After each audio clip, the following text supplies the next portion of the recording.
নিম্নচাপের কারণে শনিবার দিনভর বৃষ্টি, আর সেই বৃষ্টিতেই ঘটল বিপত্তি। হলদিয়া থেকে নন্দকুমারের ১১৬ নম্বর জাতীয় সড়ক ধরে ভোজ্য তেল বোঝাই তেল ট্যাঙ্কার যাওয়ার সময় ভবানীপুর থানার অদূরেই নিয়ন্ত্রণ হারিয়ে রাস্তার ধারে পথবাতিতে ধাক্কা মেরে উল্টে যায়। ফলে বৃষ্টির জল আর উল্টে যাওয়া তেল ট্যাঙ্কারের তেল মিলেমিশে রাস্তা বিপজ্জনক হয়ে পড়ে। শনিবার রাতে এই ধরনের দুর্ঘটনার খবর পেয়ে ঘটনাস্থলে পৌঁছয় হলদিয়ার ভবানীপুর থানার পুলিশ। জাতীয় সড়কের একদিকের রাস্তায় যান চলাচল বন্ধ করে দেওয়ার পাশাপাশি দুর্ঘটনাগ্রস্ত তেল ট্যাঙ্কারটিকে উদ্ধার করে পুলিশ।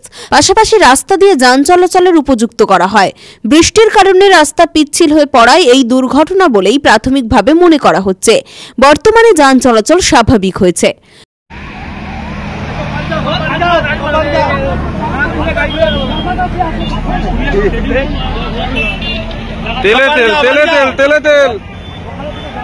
গাড়িটা দেখিছো কোনখানে?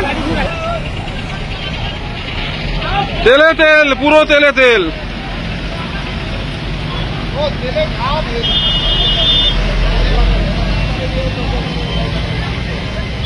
এই তার গাড়ি।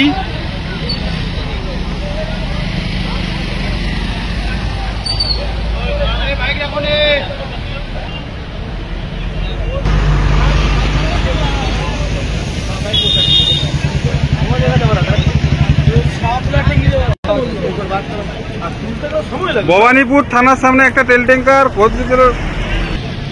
ভাই ওখানে বোতল ধরলি তো জানো তো।